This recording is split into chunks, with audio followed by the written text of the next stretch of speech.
3 men left that building in federal handcuffs, 1 left on a gurney with no pulse, and the woman who made all of it happen was standing near the window in nurse's scrubs, her hands steady, her face calm, watching the ambulances from 41 stories up like she hadn't just dismantled the most carefully constructed financial betrayal in Chicago's underworld in 72 hours. Her name was Marlena Rossi. 6 days earlier, she'd walked into Dante Cavallo's penthouse not knowing she was walking into the center of a war. Marlena was 34, tall, broad-shouldered, with the kind of full, grounded presence that occupies a room the way a load-bearing wall does, quietly and without apology.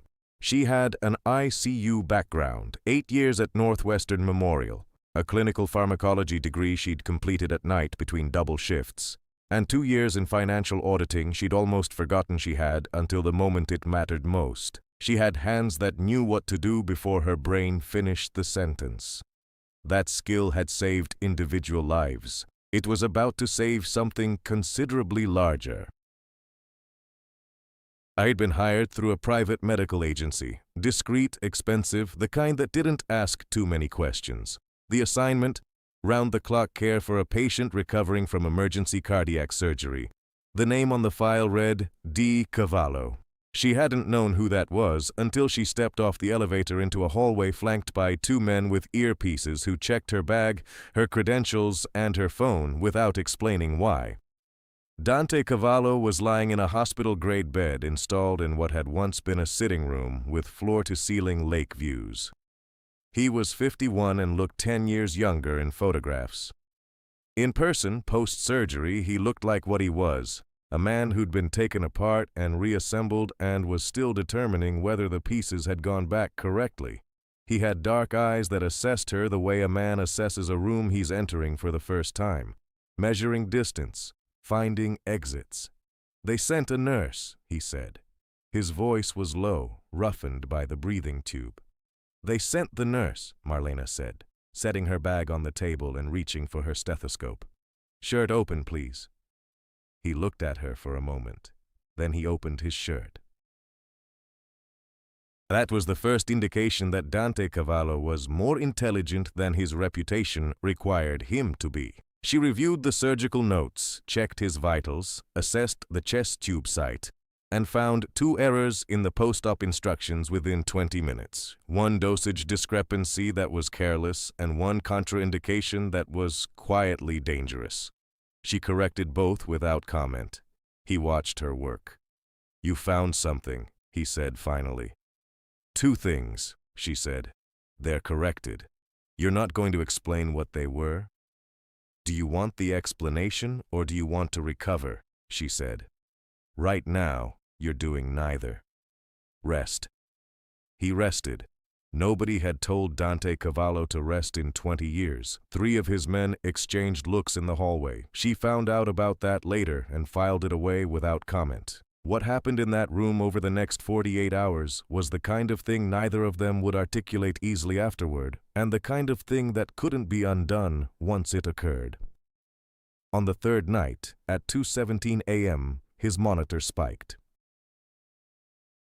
Marlena was on a cot in the adjacent room, awake in the suspended readiness state that ICU nurses develop after enough years of night shifts.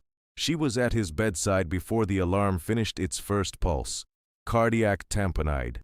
Fluid accumulating around the heart, compressing the chambers, a known post-surgical complication, rare but lethal within minutes if missed. His blood pressure was dropping, his heart sounds muffled, his neck veins distending. The classic presentation. She'd seen it twice in her career, and both times she'd had a full surgical team positioned behind her. This time she had a medical bag and a pericardiocentesis kit she'd packed on instinct, because her instincts, in 8 years, had never cost a patient their life. She called out for whoever was on watch, got one of his men through the door in seconds, told him exactly what to hold and when, and she performed the procedure, a long needle into the pericardial sac to relieve the pressure, in a room that was not a hospital, under lighting that was not surgical, on a man drifting in and out of consciousness. It worked. By the time the emergency physician she'd demanded arrived 19 minutes later, Dante had a stable rhythm and blood pressure climbing back toward range. The physician looked at the setup, then at Marlena, then at the setup again. "Who did this?" he said. "I did," she said. She was cleaning the kit with the same steady hands she'd used to insert the needle. Dante was conscious. He'd been conscious for the last 7 minutes. He had watched everything.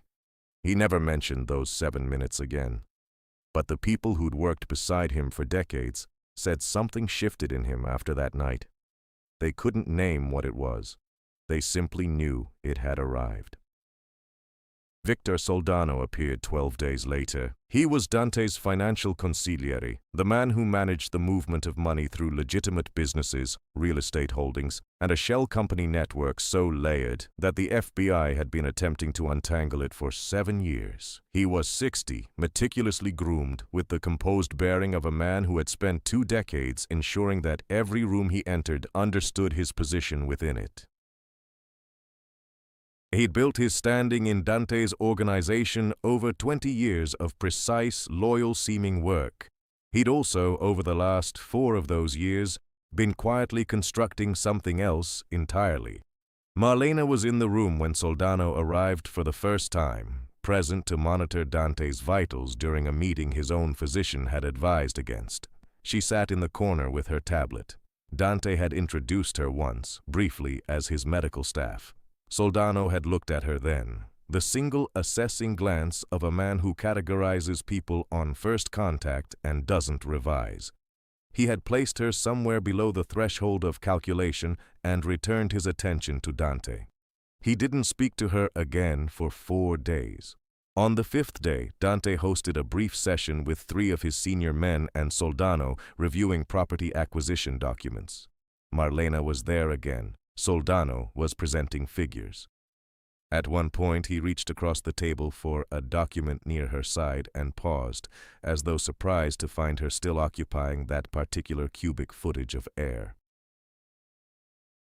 "Tell me," he said, his voice carrying easily to the other men in the room, "do they not make scrubs in a size that fits, or is that simply a standard issue problem across the profession?"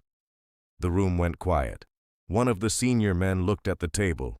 Another produced a small, reflexive sound that wasn't quite a laugh and immediately suppressed it.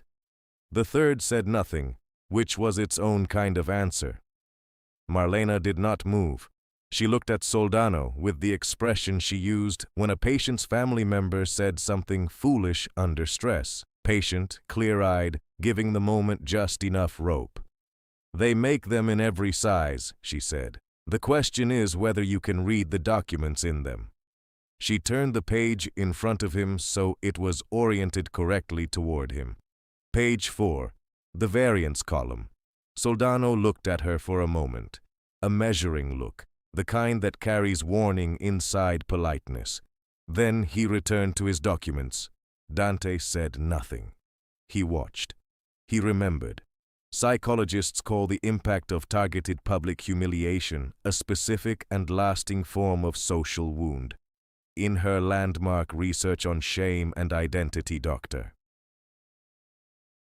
Linda Hartling found that public shaming does not simply injure pride. It enters the target's self-narrative and rewires their sense of professional legitimacy in ways that persist for years, regardless of how composed they appear in the moment.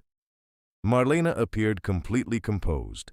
She also, in the following 4 hours, used that composure to locate the exact mechanism by which Victor Soldano intended to hollow out everything Dante had built. She had been listening to him present his numbers with the particular attention she gave to complex data under pressure. She had 2 years of financial auditing behind her, and she'd learned in that work to look for the gap between what figures stated and what they meant. Something in Soldano's returns didn't balance against publicly accessible property records.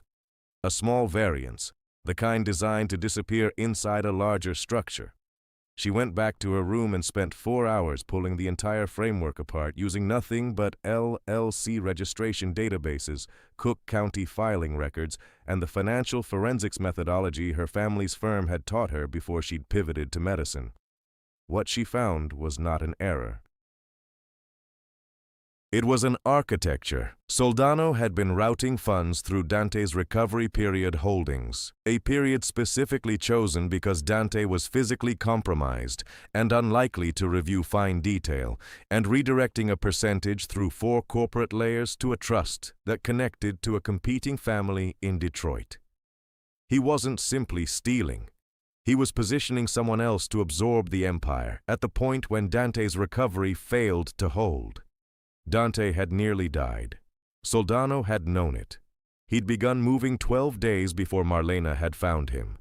She sat with that for a long time. She had been hired for a medical assignment. What Soldano was doing was not within her contract or her obligation. She could complete the engagement, take her payment, and leave. The consequences would unfold through channels that had nothing to do with her. She picked up her phone and called Dante's personal number. She had made decisions in the dark before, with a needle in her hand and no guarantee of the outcome. She knew what it felt like to choose without a clean way back. This felt exactly like that. She didn't tell him over the phone. She told him in person the following morning, with printed documentation laid out across his table in precise order. She walked him through it methodically, not dramatically, methodically. The South Loop discrepancies, the LLC shadow structure, the Detroit connection, the timeline mapped against his surgery date, 2 filing dates that established exactly when Soldano had initiated the process. Dante did not interrupt. He examined each document as she placed it. His blood pressure on her monitor climbed steadily through the presentation and then leveled. When she finished, the room was quiet. "How long did this take you?" he said. 4 hours, she said. "You're a nurse," he said. "I'm a nurse with a pharmacology degree and 2 years in financial auditing," she said. "You hired the file. You didn't hire me." He looked at her for a long moment. "What do you want for this?" he said. "Nothing," she said. "I want you to reach discharge date without incident." This was in the way of that. What followed was 3 days Marlena would never fully arrange in linear order. Dante moved without sound. He said nothing to Soldano and authorized 2 of the redirected transactions to proceed on schedule, which told Soldano the room was still his. He brought in outside financial forensic specialists, not his own people, who confirmed everything Marlena had documented and added 3 elements she hadn't reached. On the 4th day, Soldano was called to the penthouse for what he'd been told was a routine update. He arrived in his usual state, controlled, composed, with the slight proprietary ease of a man who believes the room belongs to him. He found Dante at the table, looking steadier than expected. He found 2 senior men positioned at the walls. And he found Marlena Rossi sitting across the table with a folder in front of her. He looked at her. He looked at the folder. He looked at Dante. "I wasn't aware this was a—" he began. "Sit down, Victor," Dante said. Soldano sat. Marlena opened the folder and placed the first document in front of him, then the second. She didn't speak while she did it. She laid each page with the same clinical efficiency she used when explaining a diagnosis to a patient who wasn't going to like what they heard. She watched his face move through the sequence. First document, confusion. Second, recalibration.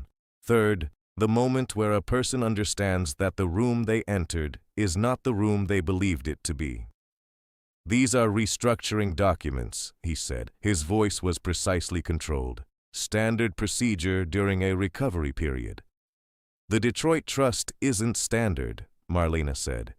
"The timing relative to Mr. Cavallo's surgery date isn't standard." She placed the final document in front of him. "The 4-layer structure isn't standard." He looked at her. Something moved behind his eyes. Not quite rage, not quite fear.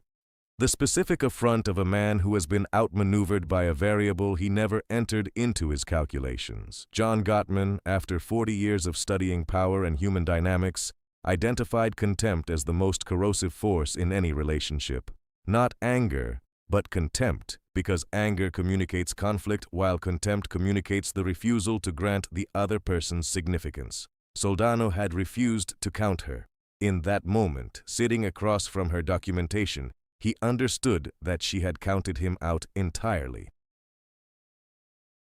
"You should have stayed in your lane," he said, quiet, precise, the way a man speaks when he wants the words to carry the weight of consequence. "My lane is keeping my patient alive," Marlena said. "You were in the way."